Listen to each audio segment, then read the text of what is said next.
Hello team, welcome to another ATP Geopolitics video. Myself, Jonathan M.S. Ukraine War News Update, second part thereof for the 31st of December 2024, and it's very close to getting to celebrate the New Year's setting in. I'm probably only going to have time for the Ukraine War military aid news update. Sorry I've been out all day. Went to a play in London, the Stranger Things Genesis play, First Shadow. It's this amazing play, which is almost like cinema. They really integrate visuals and a lot of sort of almost CGI stuff in with the acting. They play an amazing rotating stage choreographed with. It's just absolutely incredible. My kids like Stranger Things, and we went to watch that, and it was phenomenal. My mate had seen it before and said, "You got to go and see it. It's really good." And it is quite a work of creativity. Absolutely superb. Anyway. So I've been out all day and apologise that I have not had time to fill you in with what's going on. We're going to start with Andrew Perpetua casting his opinion on the massive amount of American aid that's just gone to Ukraine over the last couple of days. So we've heard that the $15 billion worth of frozen Russian assets or funding through the IMF from the US, underwritten by frozen Russian assets. Then there was the $2.5 billion worth of PDA and the rest of USAI aid to Ukraine, so drawn down from the US stocks and also ordered from US companies. And then we have also heard that there's some more funding as well going from the States to Ukraine. So the US has really thrown everything at Ukraine over the last couple of days. And there's some interesting dynamics going on here that Andrew Perpetua picks up on here. So Trump will enter his presidency with the least leverage possible over Ukraine. Ukraine has enough money to fund all of 2025 and part of 2026. They have enough weapons and ammo to last most of 2025. And with aid from other nations plus that money, they will be able to fight through 2025. So if you think they're going to get the rest of the G7 funding through the IMF, they're going to get more funding from all their allied nations, of course, in different ways, but from the EU, they potentially have enough stuff and money to keep going for some time, says Perpetua, and I think he's right. Trump will have very little leverage over Ukraine, but much more leverage over Russia, particularly with sanctions. And while Ukraine does have the money and weapons to fight in 2025, they could always use more. People fearing Trump will be able to crush Ukraine in 2025, I think, are barking up the wrong tree. There is very little, if anything, Trump can do to force Ukraine to stop fighting. And as time goes on, the US will become increasingly less relevant to Ukraine and to Europe as a whole. In essence, the nation that is most likely to lose from Trump is the United States, if the US, for baffling reasons, were to side with Russia, or the US could maintain its standing by siding with Ukraine. Either way, Ukraine can fight on with or without US aid. Interesting. Let me know what you think about that. But I think the idea of leverage is very important. So what can they hold over Ukraine if the Biden administration has front-loaded or a whole bunch of stuff and will have done before the end of January or before January the 20th? That leaves Trump with very little leverage. Okay, we'll stop giving you. His leverage was we're going to stop giving you aid. Well, if the Ukraine has enough aid to go for some time with, and Europe, EU, UK, Japan, South Korea aren't going to step back, then okay, maybe the US is less important, and then the only leverage they really do have is over Russia in terms of sanctions. Maybe that leverage could be reversed, which is saying to Ukraine, if you don't do this, then we will lift sanctions off Russia. So perhaps that's something Andrew hasn't considered there, because I think that's I've told you many times before, I think the sanctions on Russia is the most important thing that the US is presently doing and will continue to do. So if Trump comes in and lifts sanctions, that will be far more problematic than not giving further aid to Ukraine.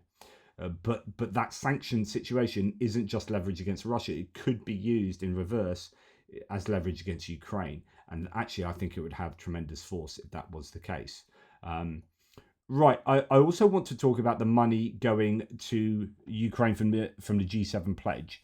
And John Oliver here talks about this because I was wondering how it is coming to Ukraine and what they might spend it on and whether that will all go for military equipment. Well, John Oliver says, and pinch of salt and all that, unfortunately, the frozen Russian asset money, the 20 billion G7 pledge, goes into the World Bank account for Ukraine to draw from for economic purposes and rebuilding. It cannot be used for military purposes. That is the G7 and the World Bank stipulation. The administration wanted to split half of it for military aid usage, half of what came from the US, but it would have to have been approved by Congress, and the administration never even took it to Congress. They just sent it to the World Bank for economic budget rebuilding purposes. So that is unfortunate for Ukraine, but you could argue it's two sides of the square. So whatever funding they get elsewhere, if they get enough of this for their,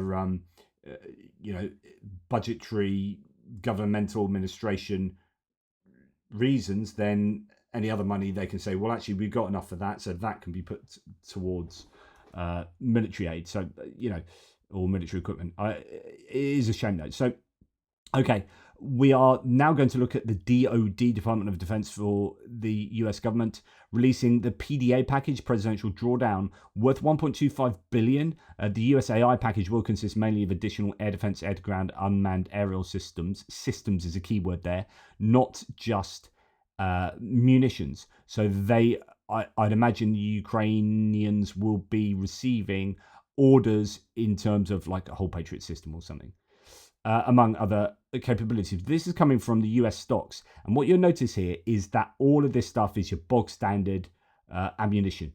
If you were expecting huge numbers of, or at least some armored vehicles, you're not seeing it in this package, which is significant for, I think, a very core reason.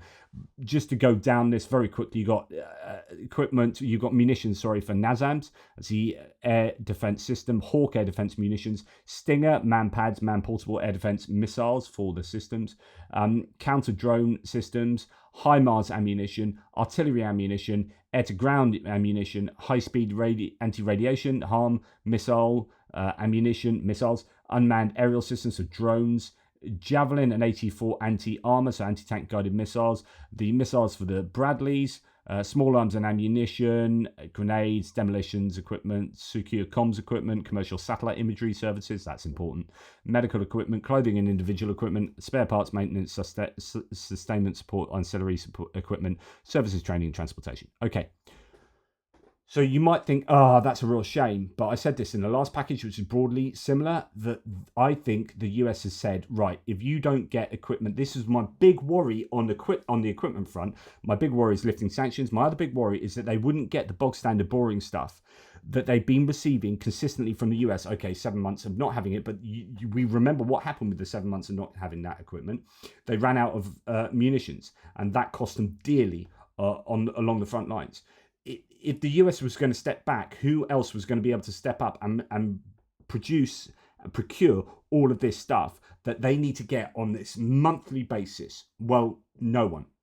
So what the US has done, I think, is said, right, here is an absolute ton of this stuff, and you are, I presume, going to get this not drip fed in a negative way, but drip fed in the correct way, which is when you need this will come to you. Not going to pile it all into Ukraine and then that'll just be hit by missiles. This is going to, I think, sustain the bog standard kind of warfare of Ukraine for the next year. This is massively important. So don't be worried. I think that there aren't armored vehicles on there. I think you might see. I would hope that there's going to be some more announcements before January the 20th. We heard there was going to be one a week. So we might see another maybe 3 announcements. But this is, I think, ring fencing the kind of ammunition that they desperately need. And then we hear that there's another $3.4 billion going to Ukraine in financial aid. The US has made that payment in direct budget support to Ukraine, according to US Treasury Secretary Janet Yellen. I don't know sort of where that's coming from and what the basis of that is, but you add this together and basically the US has gone, right, we don't know what the Trump administration is going to do, but under the Biden tenure, you are going to get everything we can possibly give you right now. so that it kind of pulls the rug out a little bit, I guess, from Trump's administration. Now, this has been met in the US, unfortunately, with your typical like nonsense rhetoric. People like Mario Norfal, who's like a big Elon Musk supporter here. Biden's farewell gift of 2.5 billion more of taxpayers' money to Ukraine. Biden is sending another 2.5 billion to Ukraine because 175 billion wasn't enough. The latest package raids US stockpiles and bankrolls future contracts. Meanwhile, Trump is gearing up to prioritize America, promising a swift resolution to the endless spending spree. Well, of course, as Andrew Perpetua says, maybe Trump will have not as much leverage to do that as he might have hoped for.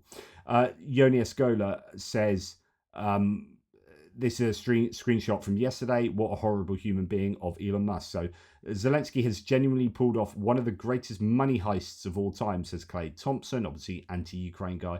Elon Musk says all-time champ, as in sarcastically talking about Zelensky, and this is part of a longer conversation. But Elon Musk is deriding Zelensky for doing this, and of course it's the Biden administration that did this. As Jay and Keith says, the owner of this platform is a POS, Putin's filthy little b. So Elon Musk also said Biden is sending another 2.5 billion to Ukraine because blah blah blah. So he repeats that exact stuff. Sorry. It's all part of the conversation that started with, if you remember, the Mike Lee, who is a senator from Utah. He had that flag with the universal symbol of was it universal symbol of corruption, and then underneath money laundering a flag or whatever it was. That so he had the Ukrainian flag saying that, and then Mario Norfal and Clay Thompson, and then Elon Musk getting involved, and it's all just unfortunately, rather than supporting Ukraine, America seems to be compromised at the moment with an awful lot of rhetoric from some very important people deriding Ukraine for, fighting for its freedom, etc., etc. Now, the UK government is to provide Ukraine with $5.6 million for war crimes investigations. That's really good news. Quote, the atrocities we have witnessed in Ukraine are unspeakable. UK support will help Ukraine restore justice for the victims and survivors of these crimes, the British Foreign Secretary said. Good stuff there. And Italy's allocated 13 million for the restoration of Ukraine's energy sector, according to the Italian Ministry of Foreign Affairs, and they have also put together an aid package that we are unaware of. As in, we know it exists, but we don't know what's in it. They've kept that confidential. So Ukraine might have received some pretty decent stuff, or is due to receive some pretty decent stuff going forward. And then Zelensky said himself the first technological headquarters was dedicated to air defense, how we can increase the capacity of our sky defense, and how we can increase the production necessary for this in Ukraine. We are further strengthening our mobile fire groups. There are already some system solutions. A bit cryptic, but what I would like to know is what the Ukrainians are building in terms of what their capabilities are, manufacturing capabilities and capacities for air defense systems. Can they, in the absence of the US going forward, are there things that Ukraine can manufacture to help with their, plug and play into their whole network of air defenses?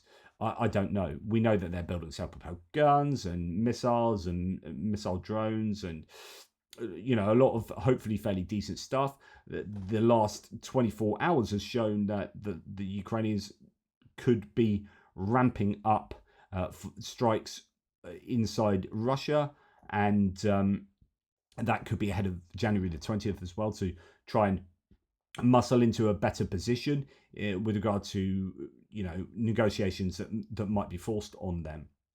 We shall see. We'll see what the next week holds in terms of whether Ukraine has the capacity to keep up some of these strikes with drones and missiles. There was talk tonight of Storm Shadow missiles being sent. Well, actually, a whole host of places claimed that Storm Shadows were being witnessed. A whole host of Russian places, but that might not be true. But those rumors are out there. I hope we are going to see continued strikes by the Ukrainians on the Russians. The Russians, I think, are weaker than people give them credit for being. And I think Ukraine, if they have enough ordnance, can really take advantage of that weakness. Anyway, that's enough from me for the military aid. Hopefully that's of use for you. Take care, and I'll speak to you soon, if not later, with a geopolitical update then tomorrow. Happy New Year, guys. Happy New Year. Thank you for spending another year with me at the channel. I really do appreciate your support. Thank you for all those Michael Winkler, Curtis Engel, all the very kind people, Mark Bisque, so many of you kindly supporting the channel as you do. Thank you to all the members who are absolutely indefatigable. I really appreciate your support for me, and I super appreciate your support for the Car for Ukraine campaign that we've been involved in getting over the line with that. That is still open for donations. Really do appreciate that, and hopefully in the new year you will see those vehicles find their way to Ukraine. Anyway, take care, and have a really super time over the new year, but spare a thought for those who will be fighting on the front lines with nary a thought for it being a new year, as they are taking flak quite literally from the enemy. So yeah, spare a thought for those less fortunate than ourselves. Take care, and I'll speak to you soon.